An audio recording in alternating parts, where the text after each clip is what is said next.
Hello, welcome to Capturing Christianity. I am Cameron Bertuzzi, and today I'm joined by Dr. Craig, Dr. William Lane Craig, none other than Dr. Craig, and we're talking about a video that was posted by Rationality Rules. He's actually a friend of mine at this point. I would call him a friend, Stephen Woodford. He posted a video entitled, well, I actually don't know the exact title of it. I probably should know that, but it was a video debunking theism in 15 minutes. So what we're going to do in this video is we're going to respond to some of the things that Stephen says. And I also, I want to say at the very beginning of this, is that I realized that he even has a trigger warning, and we're gonna play that video right at the beginning of this, is that he was not trying to be super serious in the video that he produced. So we're going to try to keep that in mind as we're going through this response video. With that in mind, is like he wasn't trying to produce some kind of like academic disproof of these arguments. It was kind of like more something fun is what he calls it. We'll get into that in just a minute, but Dr. Craig, it's great to have you back on the show. Thanks, Cameron. Good to be with you again.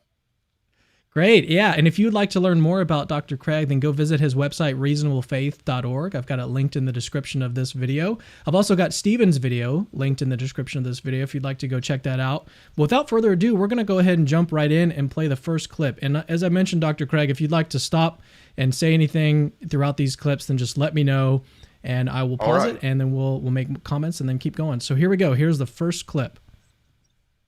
First of all, however, I have to put down a trigger warning for theists, you see, because there is no way that I could possibly, in any possible world, address every defense of every premise for every argument for God's existence in 14 minutes. And so just chill, we're having a good time. This is meant to just be a bit of fun. And that also goes out to our friendly neighborhood agnostic, Joe Schmid. I don't want to see a 40,000 essay, Joe, okay? Just chill. So first of all, do you know Joe Schmid? I know his work. He's written some things on divine simplicity with Ryan Mullins that is quite good, and so I have appreciated his work. Excellent. So do you have any thoughts on this clip, this introductory clip here on this trigger warning for theists in this video? Yeah, this should equally be for atheists too, I think, Cameron. He says we're just going to have some fun.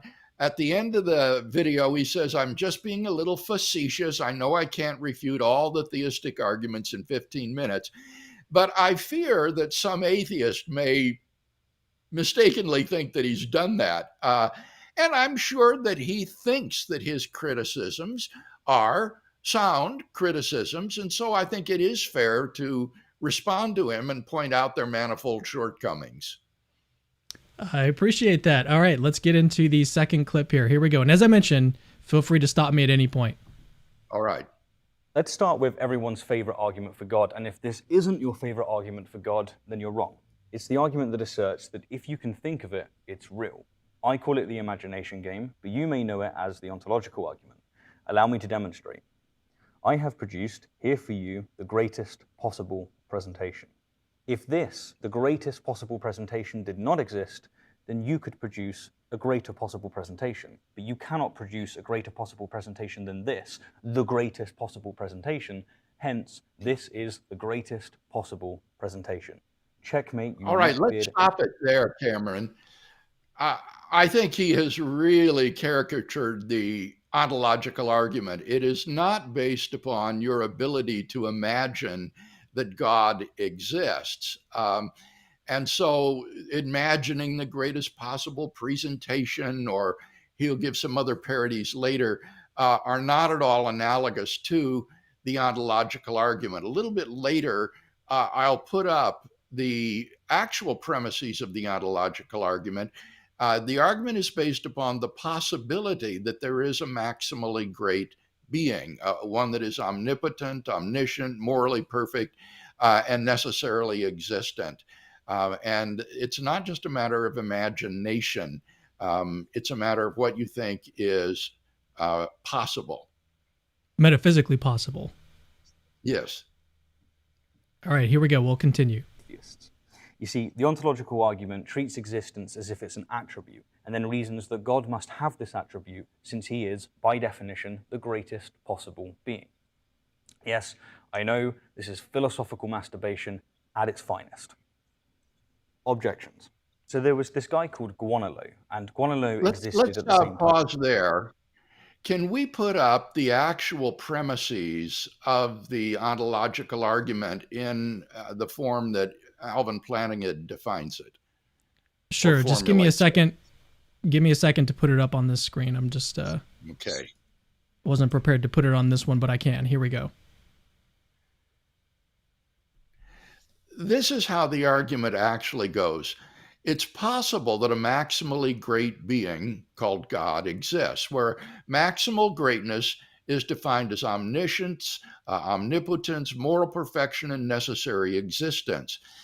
2, if it is possible that a maximally great being exists, then a maximally great being exists in some possible world.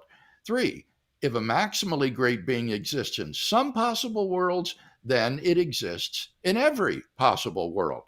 4, if a maximally great being exists in every possible world, then it exists in the actual world. 5, therefore, a maximally great being exists in the actual world. 6, therefore, a maximally great being exists, and therefore God exists. This is how the strongest modal versions of the ontological argument go. What he's attacking in the video is an extremely weak version of the ontological argument, and his criticisms of that simply don't apply to these modal formulations of the argument. All right, we'll continue the video. He was Anselm. He was a contemporary of Anselm. And what he did is he went, look, bro, we can just replace the word the greatest possible being, the term the greatest possible being, with the greatest possible island. And then we're going to have the greatest possible island.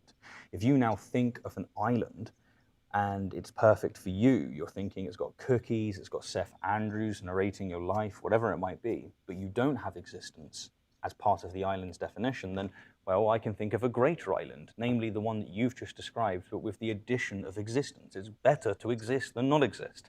That's the general thrust, of course, and it works just as much for island. It also works for an evil being. The greatest possible evil being would be one that necessarily exists. And if you read the Bible, I actually think that evil being is a better description of God than a good being. Or this is my favorite one. We can say that we can conceive of the worst possible argument, and quite frankly, the ontological argument competes for that. May even be it. We can, if we like. All right, let's pause it again. There's only 10 seconds left, so I might as well just, I'll switch over to our regular screen. Okay, because he still has his criticism from Kant left, but what he's providing here are parodies of the ontological argument, where you apply it to things like a presentation, an evil being, an island, and so forth, and try to show that if the ontological argument is sound, then you would prove these other things as well. And the problem with these parodies is that they posit incoherencies. There is no such thing as a greatest possible island. An island isn't the sort of thing that has intrinsic great-making properties. These are relative to your interests. Do you prefer an island that is a desert island with palm trees, or do you prefer to have an island that's chock full of first-rate resort hotels? There isn't any objective great-making properties for greatness of islands. Similarly, with respect to an evil being, it is, I think, metaphysically impossible for there to be a greatest conceivable evil being, because a greatest conceivable being has as one of its properties moral perfection. And in the absence of God, there wouldn't even be any sort of standard to define objective moral values. Similarly, there isn't any such thing as the worst possible argument. If an argument is logically invalid and has false premises, then that's as worst as it can get. And there just is no such thing as the worst possible argument. So these attempts to have parodies just show that the person offering them hasn't really grasped the concept of God as a maximally great being. and ask the question, is it possible that such a being exists? And would it be helpful to put that slide back up on the screen, or do you think that we're good on that end? You mean the one with Plantinga's formulation? Sure. Or, yeah, if you want, for our viewers so that they could see what we're talking about. This is Alvin Plantinga's formulation of the ontological argument. And the key premise in this argument is, number one, the remaining premises are just deductions and aren't really in dispute. The only disputable premise is, number one, do you think it's possible that God exists? If you think it's possible that God exists, then it follows logically that God does exist by this argument. And the attempts to parody it offer things that are not metaphysically possible. In fact, things like a maximally worst argument or a maximally great evil being and things of this sort. What we would do in the cases of arguments like that is deny the first premise. In fact, it is not possible that something like a worst possible argument exists. That's an incoherent notion. But with respect to premise one of Plantinga's argument, it does seem intuitively obvious that it's possible for a being who is omnipotent, omniscient, morally perfect, and necessarily existent to exist. And if that is a coherent concept, then it follows that God does exist. So why don't you now talk about the Kantian objection? I know we're not going to play the clip from him. It's only 10 seconds long, but all right. We'll go ahead and address the Kantian objection. Yeah, in his remaining clip, he says existence is not a property. It's not a great-making property. And contemporary versions of the ontological argument don't assume that existence is a property. It just asks whether it's possible that there be a being that answers to this concept of maximal greatness. And certainly to exist in every possible world is greater than to just exist in some but not all worlds. And so even if existence is not a property, it doesn't have any effect upon Plantinga's formulation of the argument. So at this point, I'd like to steelman Stephen's argument. And instead of focusing on parodies or these Kantian objections, what about the reverse modal ontological argument that says it's possible that God does not exist? Oh, yes, that is exactly what our viewers need to decide. That's the first premise. If it is possible that God not exist, then it follows that God does not exist. So you need to ask yourself, do you think it's possible that God exists or not? And that is exactly the first premise. And I'm persuaded that this is possible and that therefore the argument is sound.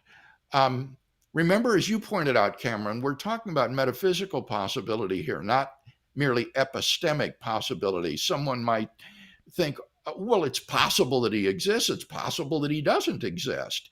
But we're not talking about possibility in that epistemic sense. Imagine some complex mathematical equation in front of you, and you don't know whether it's true or not. You could say, well, it's possible it's true, it's possible it's not true.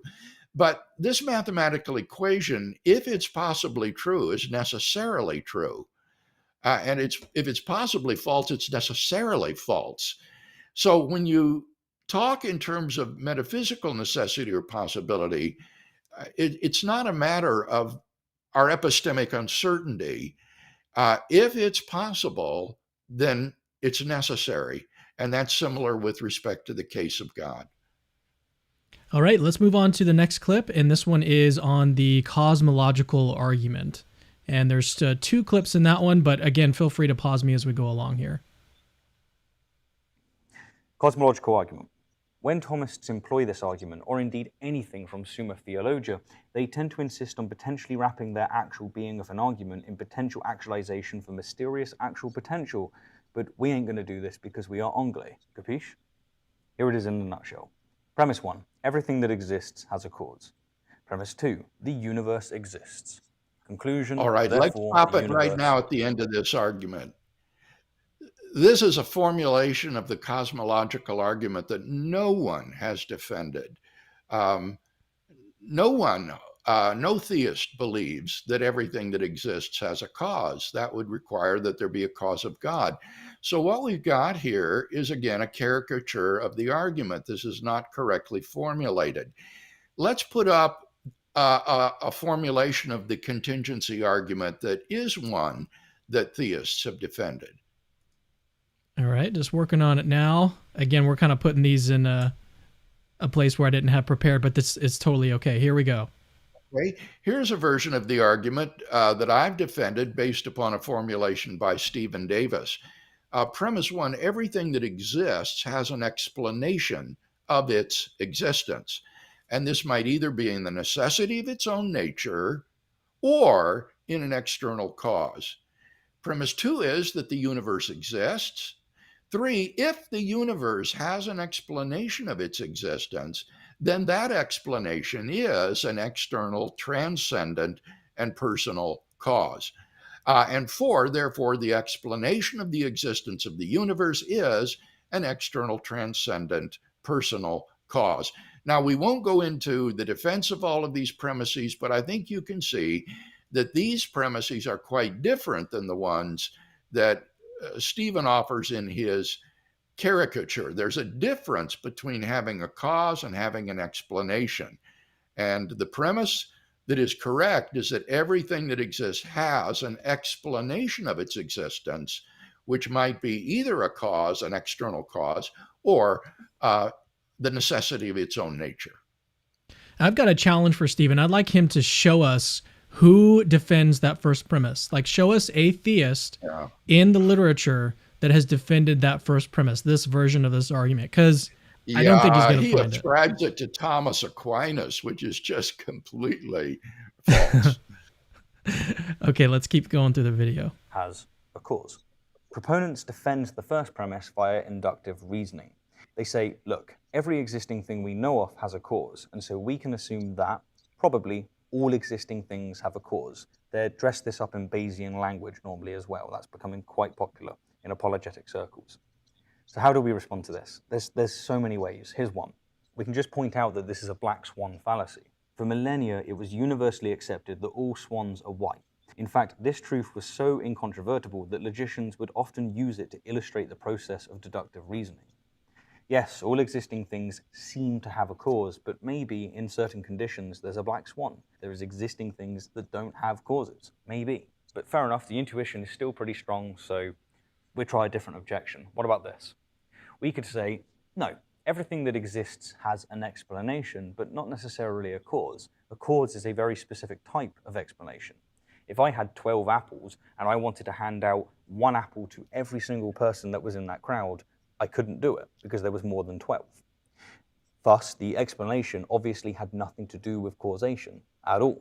Likewise, if we asked, why is there something rather than nothing, the big Leibniz question, and we answered it by saying that it's because nothing is a human abstract, and thus it's not possible, then we have an explanation for existing things that is not a cause. Let's stop there. Here he himself recognizes the distinction between an explanation and a cause, which is why his caricature of the argument is incorrect.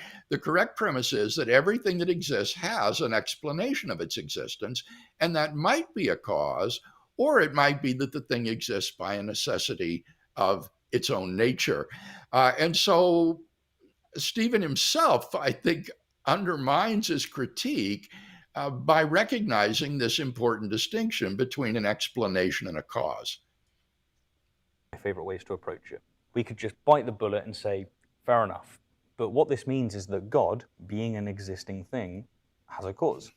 Just follows. To which theists respond, no, God is special. The problem, however, is that any reason they give for God's speciality can be applied with fewer assumptions and fewer ontological commitments to the universe itself.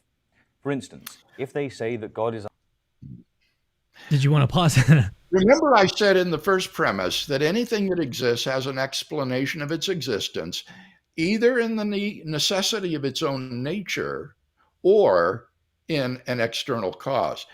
So the claim is that God's explanation is that he exists by a necessity of his own nature. Now, the atheist can reply to that, well, the universe exists by a necessity of its own nature.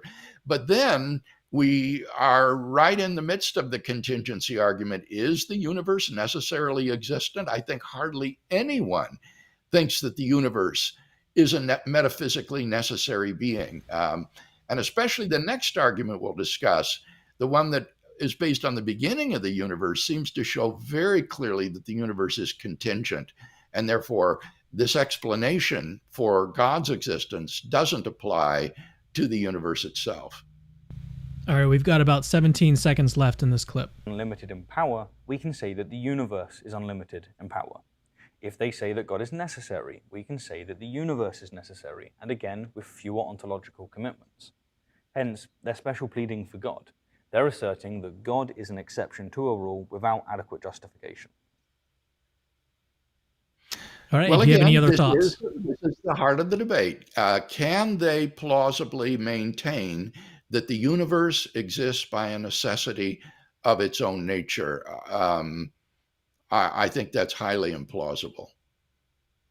Okay, I think we're actually ready to move on to the next clip. We're going pretty quickly here, and if we have time, we are going to do some Q&A with Dr. Craig on either these clips or these arguments. So if you'd like, you can put your questions in the live chat now, but I can't guarantee that we're going to get to all of them. If you send it as a super chat, I can't even guarantee that we're going to get to it then. So we'll see how far we can get and see if we can have time for some questions. We've got about a total of an hour with Dr. Craig. So here is the next clip here. This is where he focuses on the Kalam cosmological argument.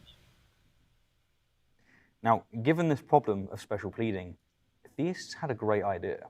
They thought, instead of saying that everything that exists has a cause, how about we just say that everything that begins to exist has a cause? Then they've got their second premise, the universe began to exist, and their conclusion, therefore the universe has a cause. All right, let's stop it here. Now, at least this time, he has correctly formulated the argument, you notice. So the question will be, are there good reasons to think that these premises are true?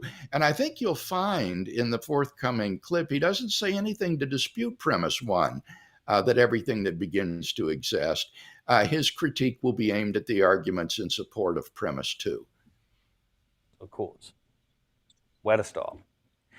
Okay, proponents tend to defend the first premise by arguing for the impossibility of actual infinites. For instance, the Islamic scholar Al-Ghazali emphasized that if the universe had existed forever, then despite Saturn taking 30 times longer than the Earth to orbit the Sun, both have completed the same number of orbits. Infinite. And in recent years, William Lane Craig has expressed these same absurdities through the prism of Hilbert's Hotel. It's the same argument, just more abstract. All right, let's get to objections, because I am well and truly running out of time. Al-Ghazali's rotations and Hilbert's Hotel are simply vertical paradoxes. They produce results that seem absurd, but nevertheless are true. It's like the Monty Hall problem. They work against our intuitions. Any set with Cantor's property is going to yield unintuitive results. And once you wrap your head around set theory, these absurdities are simply not a problem. Infinite sets have weird properties. Get over it, like the overwhelming majority. Okay, let's stop it right there. Infinite sets have weird properties, so just get over it. That question here for us, Cameron, is going to be, can you translate infinite set theory into reality without metaphysical absurdity?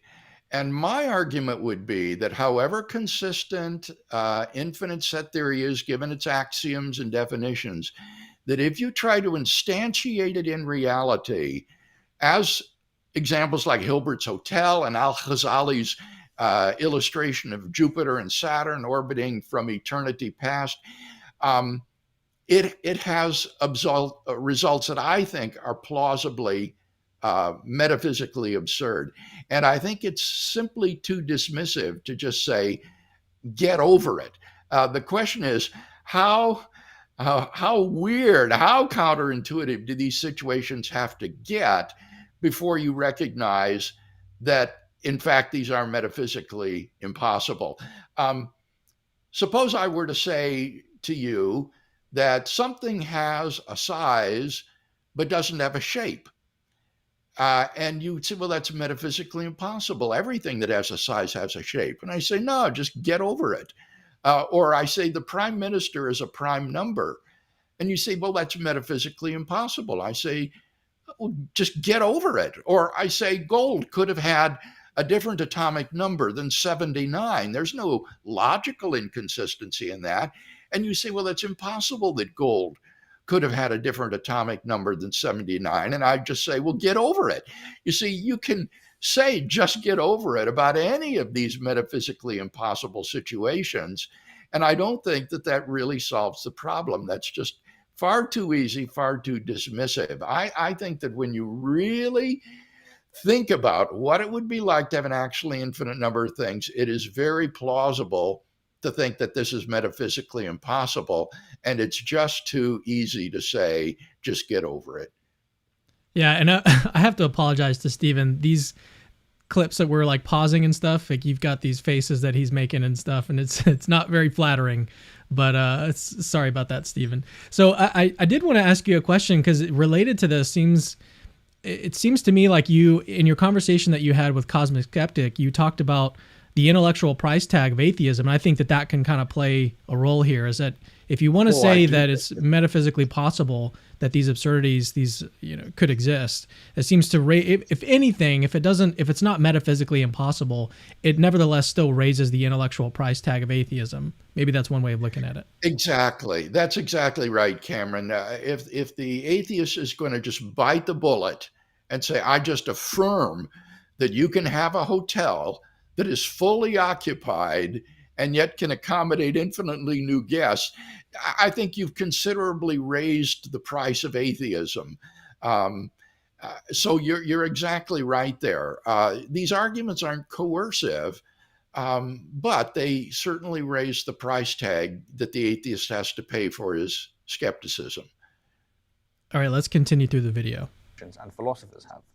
Now, another prominent defense of this premise in recent years has come from Alex Proust, Robert Koons, and Josh Rasmussen. And what they are saying is that causal finitism is true.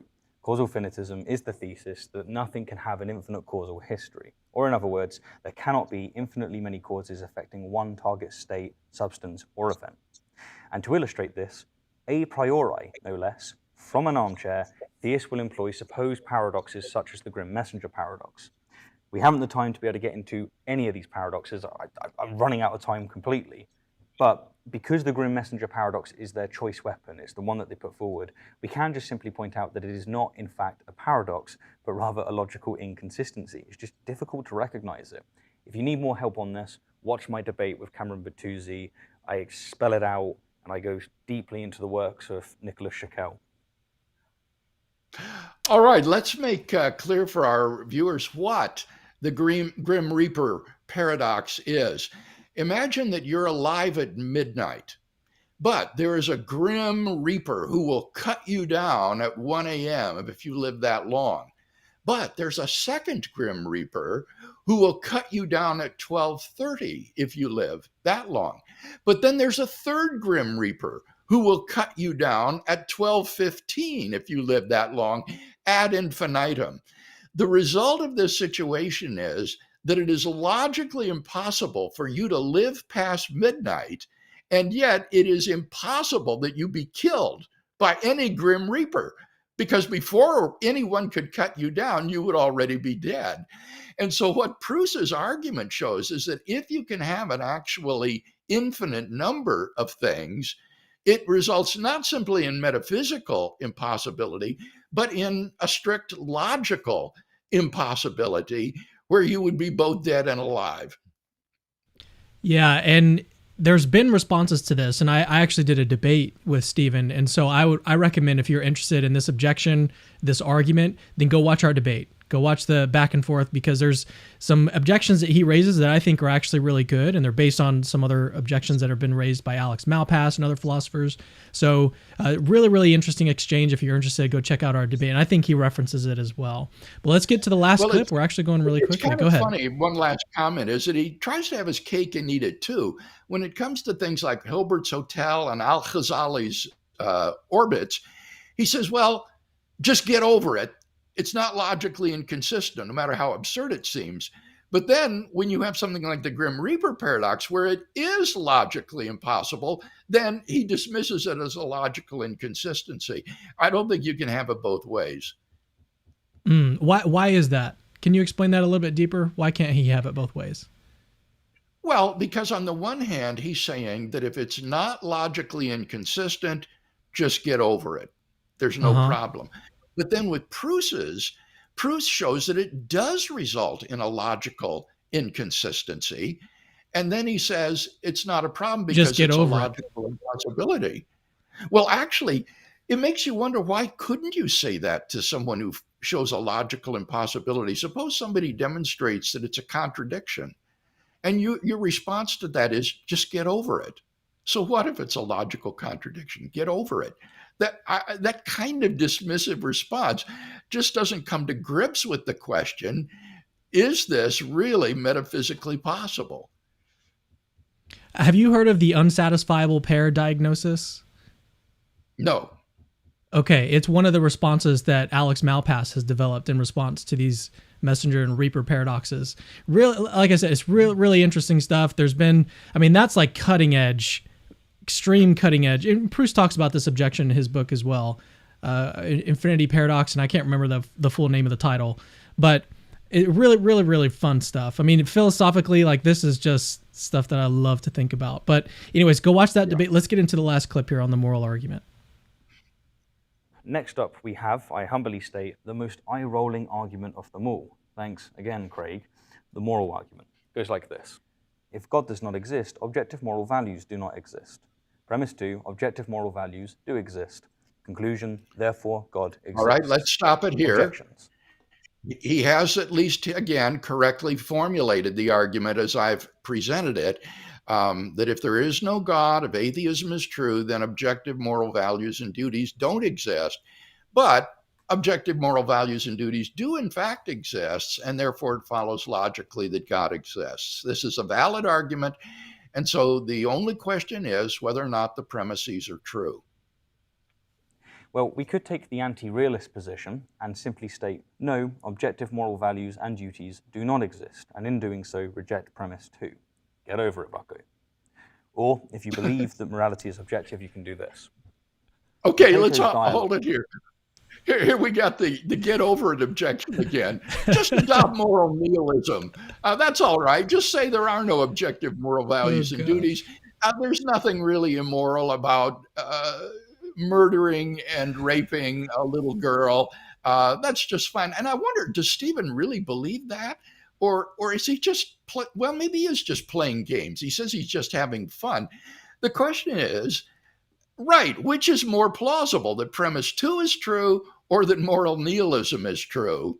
And I think the vast majority of people who have thought about this seriously would say that there are some objective moral values and duties. Some things are genuinely morally evil. And if you hold that, then you will agree with premise 2. And it's just too facile to say, get over it, to the moral nihilist. What I wanted to ask you was, what are your thoughts on the argument from epistemic realism to moral realism? The idea that you've got these epistemic virtues that pretty much everyone, including skeptics, agree that these are sort of binding. Like, you've got to avoid these intellectual vices. You've got to avoid cognitive bias. You've got to avoid, there's all of these different things that you've got to do epistemic wise. But then if you've got these obligations epistemically, then it seems to, like, you can just draw an immediate connection between epistemic duties and moral duties. What do you think about a defense of the second premise based on something like that? Oh yeah, I think that's great, Cameron. That's not something I've done. I've tried to think in more practical terms of the kind of moral values and duties that most of us encounter in everyday moral experience in our interactions with other people. But you're quite right in pointing out that if there are epistemic duties, like to be unbiased, to reason logically, to marshal your evidence carefully, to not distort the views of those that you criticize, Well, then if you recognize those epistemic virtues, you are committed to the objectivity of moral values and duties. All right, let's continue through the video here. He's got Euthyphro Dilemma up on the screen. I'm sure we'll talk about that. Euthyphro. Socrates asked Euthyphro, is the pious loved by the gods because it is pious, or is it pious because it is loved by the gods? Or in other words, is something morally good loved by God because it's morally good, or is it morally good simply because God says so? Well, if it's morally good just because God says so, then morality is not morality at all. It's might makes right. That's it. It's about whether or not you can live up to the arbitrary whims of this celestial dictator. That's not morality. Not at all. However, on the other hand, if they say that it's morally good in and of itself, then morality obviously supersedes God, and thus we can reject the first premise. All right, this is one of the oldest and most tired arguments against God as the foundation of moral values. The Euthyphro Dilemma is not a dilemma of the form A or not A. It doesn't offer mutually exclusive alternatives. It's of the form A or B. And to escape the horns of the dilemma, all you have to do is offer a third alternative, C. And in fact, that's what the theist does here. The theist will say basically what Plato said, namely that God is the good, and that God is the paradigm of goodness. Robert Adams, who is the preeminent ethicist that has defended this sort of view, calls it theistic Platonism. God is what Plato called the good, and therefore things are good insofar as they resemble God, who is the paradigm of goodness. And this is a perfectly rational and I would say extremely plausible solution to this pseudo dilemma posed by Euthyphro. I like that you call it a pseudo dilemma. Well, that's it. That's everything. Do you have any other thoughts on the video as a whole, or should we go into some questions now? Well, I'm impressed that he's interacting with the arguments. I think that's really good, but he needs to interact with the arguments as formulated and defended by their proponents, and not with cheap caricatures of the argument, such as he did with the ontological argument and the argument from contingency. Fair enough. I think that's a very good critique. All right, let's get into some questions. So the first question that we had, this wasn't a question at all. It was actually just a super chat that was sent in by Maverick Christian. He says, first. That's all he says. And then we have another one from Maverick Christian, and this one is actually about his own work. He's got this published. He says, ever hear of the eternal society paradox? It's totally awesome in my completely unbiased opinion. And the reason why he says that again is because he's actually published on it. Okay, no, I've not heard of this. It's a version of the messenger paradox, and it's in different terms. So it's attempting to show there cannot be an infinite causal chain. Correct. Yeah, it's an argument for causal finitism. Yeah, very good. Proust's own book is just full of illustrations of this nature. And they're really fun to think about. You begin to think of what it would be like to have an actually infinite number of things or sequence of causes, and all sorts of really counterintuitive and even contradictory situations emerge. All right, so Chad Mcintosh, the guy that we mentioned earlier, did we mention him? I can't remember if we talked about him before the stream, but he's exactly. He sent in a you live chat. Chad in the conversation before the podcast.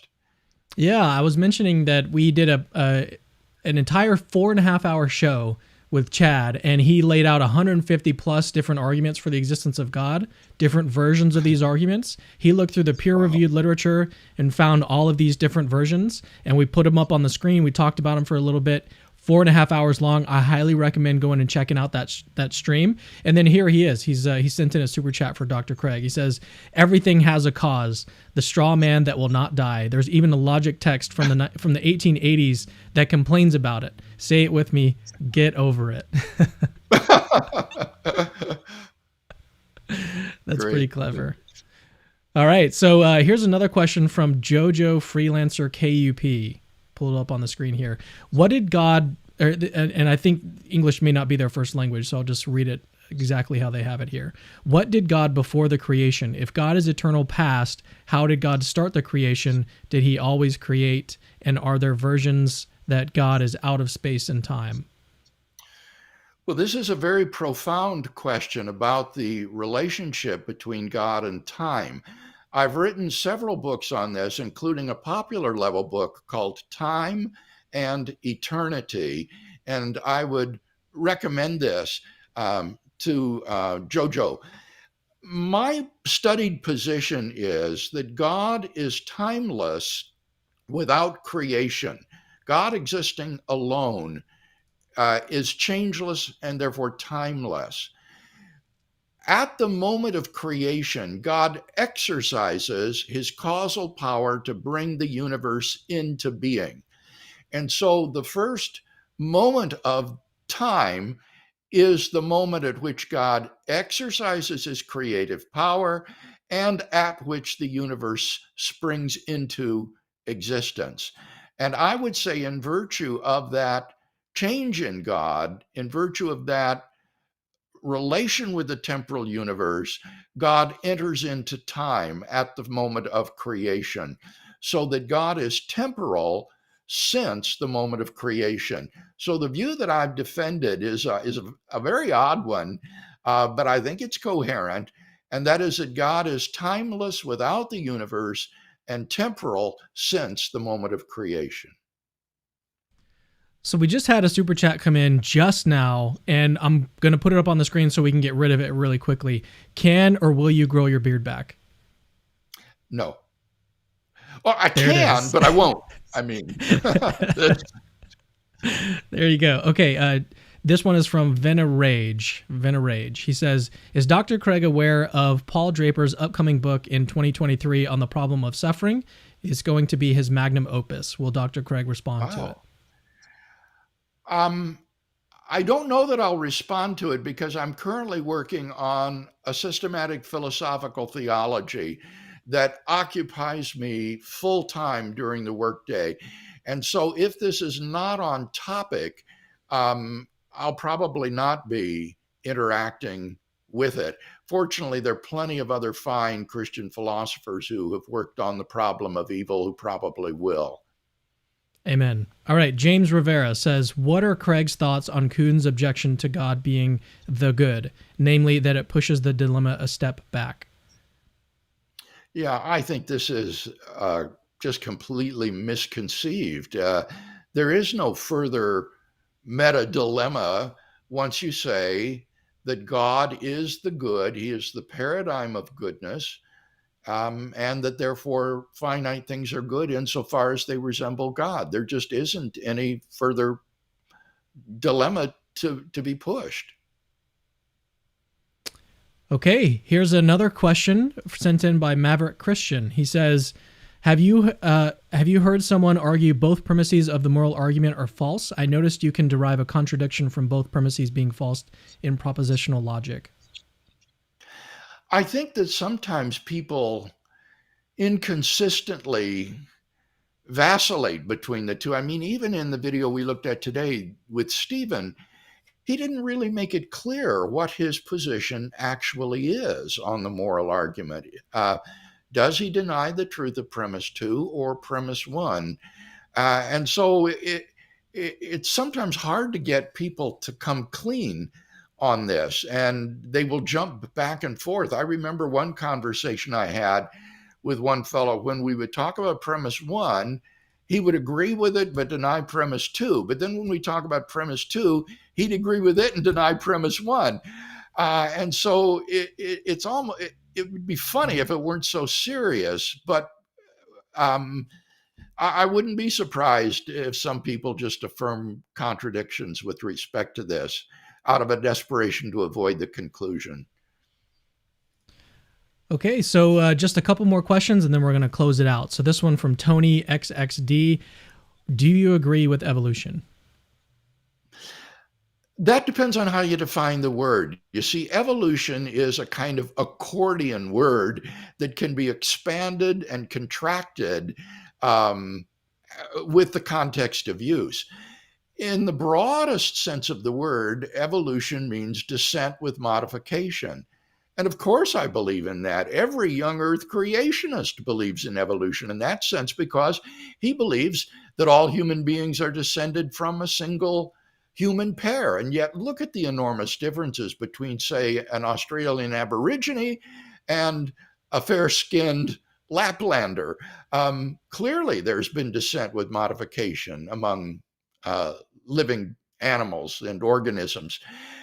If you mean that all living organisms are descended from a common ancestor, I'm skeptical about that. It seems to me that we don't have any good evidence for a monophyletic origin of life. The evidence is consistent with phyla originating independently of each other, even though there would be a good amount of common descent within certain biological orders.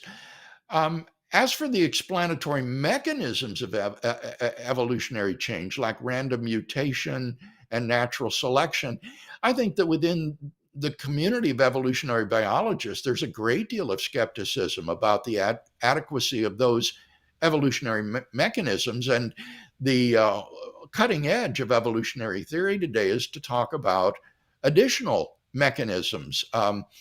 For example, heritable characteristics that could be the result of non-genetic factors as the organism matures embryotically.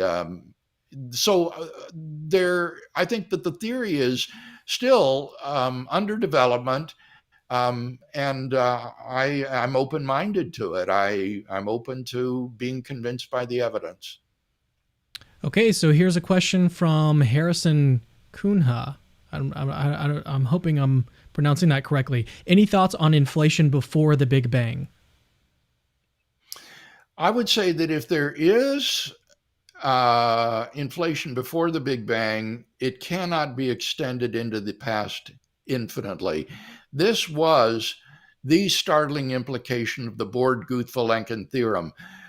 Inflationary models of the universe were developed that could be future eternal. Inflation would go on forever into the future. And the question arose, could this also be extrapolated infinitely into the past?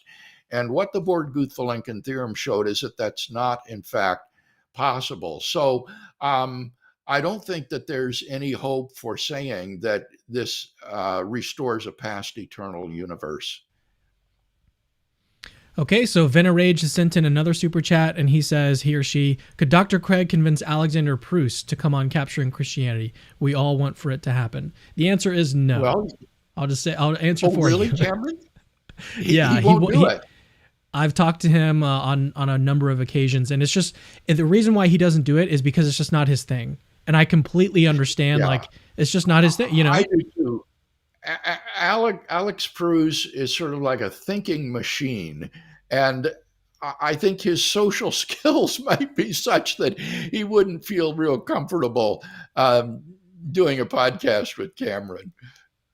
Yeah, it's just not his thing, and he does a lot of other great work, and so we just got to benefit from him in the way that we can, which he does. Exactly. I mean, go his published work is out there, and go look at his blog. His blog is insane. It's crazy. He posts like I think almost once a day.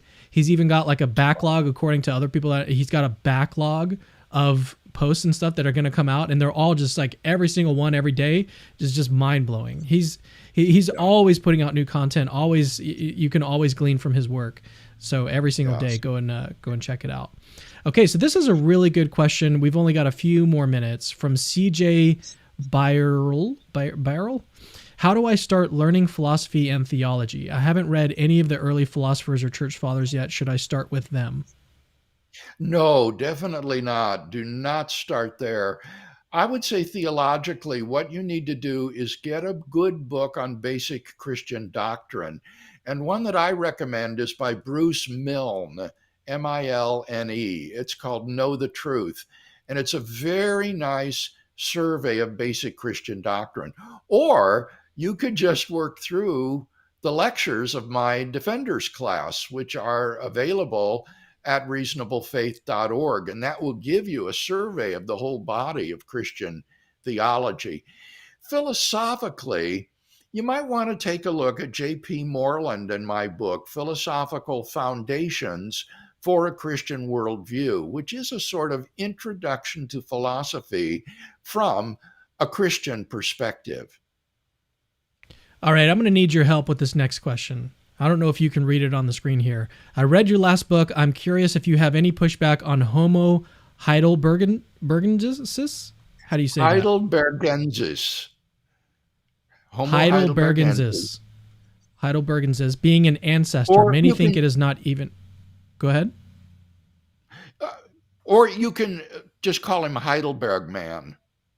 Heidelberg this is the man. Latin Okay. species name, like Homo sapiens, but Heidelberg man is what we're talking about. He was the ancestral human of both Homo sapiens, ourselves, and Neanderthals.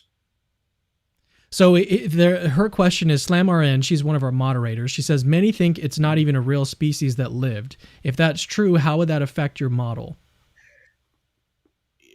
Whether or not it should be classified as a separate species is irrelevant. These species classifications are artificial. They're invented by biologists for these different human beings.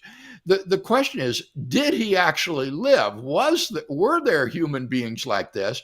What was their brain capacity? What sort of modern cognitive behaviors did they exhibit? And so it's neither here nor there whether you class this as a separate species or simply some other early human form that was ancestral to us.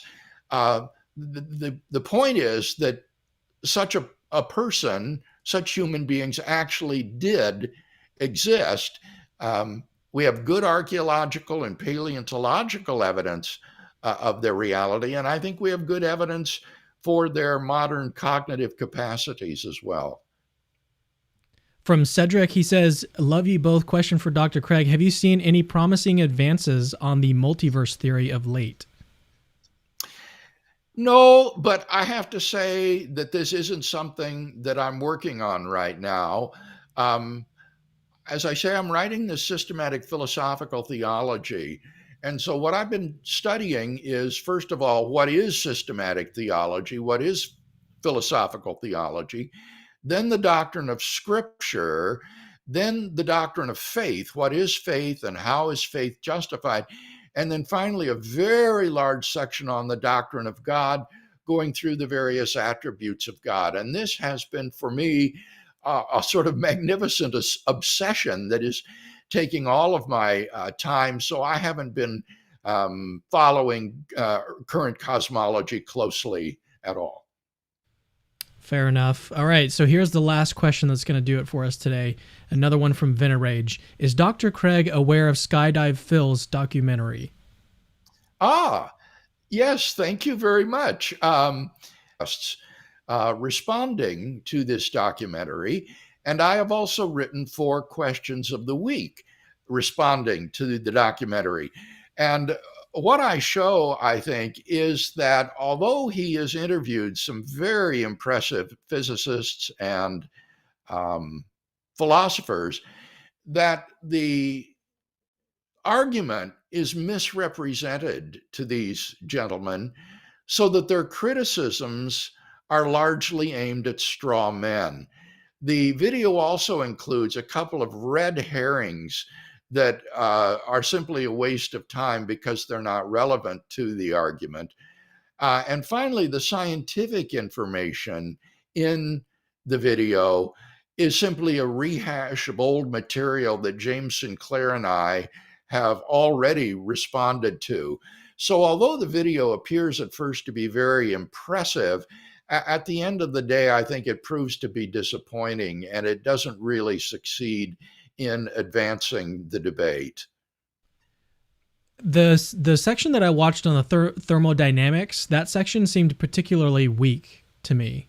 Did it seem the same to Well, you? what was especially disturbing to me about that is that they criticize Aaron Wall's thermodynamic theorem based on the generalized second law of thermodynamics, and they never bothered to go and interview Aaron Wall about it. And it just shows the tendentiousness of this video. It's clearly a polemical piece which has been scripted in advance, and then you go out and get the clips you need to make your case. But they never went and talked to Aaron Wall about his theorem. I did. I contacted him and said, what about this objection that it's only in an infinite universe that you have an initial finite, or an initial cosmological singularity? And I share Aaron Wall's correspondence with me on this, both in my question of the week and in the podcast recorded with Kevin, which shows that the criticism was, in fact, misplaced. Ooh, I'm really excited about this. You just got me way too excited. Yeah, that's I saw it too, and it was a good video. It was really, really well produced. I thought it was very beautiful and everything, and so it was great. Yeah, they must have spent tens of thousands of dollars to do this, to travel and interview these men. But as I say, in the end, I think that the result is disappointing. Well, in any case, thank you so much for coming on today. This has been a pleasure. It's been a blast. It's always great to have you on the show. So thanks for joining me, and we will see you guys in the next Capturing Christianity video very, very soon. Okay. So thank you. See you guys later. Cameron. Hey, it's me again. Actually, don't leave yet. I've got something super, super important to tell you. So first of all, you're awesome. Like you just watched a really, really long video just now, and you're still watching it. That is actually pretty amazing. Secondly, we have hundreds, literally hundreds of other apologetics related videos for you to watch on our channel. Go check them out. I've interviewed exorcists, hosted debates between Christians and atheists. I've even made response videos to atheists. All of that is available on our channel. Go check it out. Third, I rely on people that see value in my work, people like you that watch videos to the very end, to keep the lights on around here. Literally, this is how I feed my family. So